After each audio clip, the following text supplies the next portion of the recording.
I was bewitched into music, like I said earlier. From, my first instrument was the piano.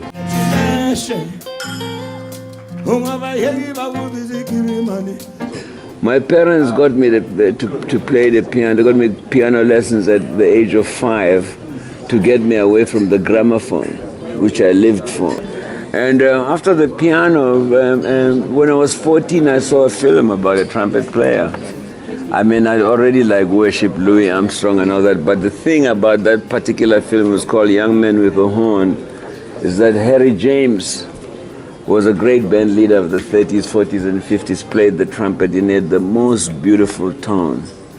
And I said to myself, if I can sound like that, it'll take me anywhere I want to go. Not for success, but just to enjoy music. And of course the trumpet, you can tell with Louis, most trumpet players are the ones who are standing in front of the band. So maybe I was a little forward in taking that horn, but I didn't want to be in second spot. But mostly an instrument is an inanimate object, like a camera. You have to capture it, you have to capture its function, and you never get to know it. So it's not the instrument that counts, it's the person behind it, because they make it work. Well, I don't look at myself as a South African, I don't think it's my problem that I was born there. What I got from South Africa is fantastic. It has taken me to the world, where I am today and where I wanted to be. I never wanted to be just in South Africa. And I think that people who just want to be in one place don't go anywhere, so they don't get to know much. But I've always been on the side of justice, and I never just cried for South African people. I cried for Angolans, for Mozambicans, for Zimbabweans, for Zambians, cried so much tears for the Congo. I still am, name any country in Africa, Uganda, Sudan, it's just like, I don't know what happened, but they stopped again.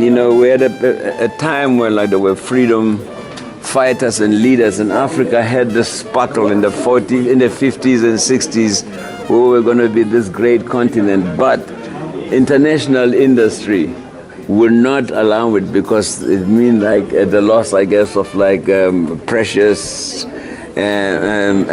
minerals and raw materials and cheap labor and land, and so I think that the whole of Africa and other continents have been manipulated according to how much the international industry wants to exploit their raw materials and cheap labor.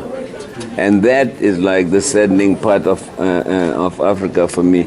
I think South Africa is just one of the victims. I think that the biggest loss is especially for Africans.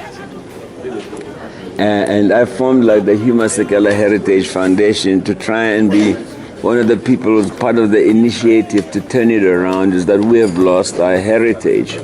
We're the only society in the world that imitates other cultures.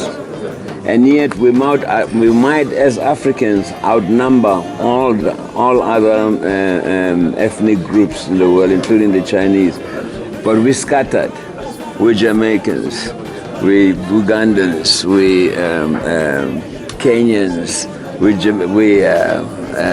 Brazilians, and we have been damaged so hard that we really believed in those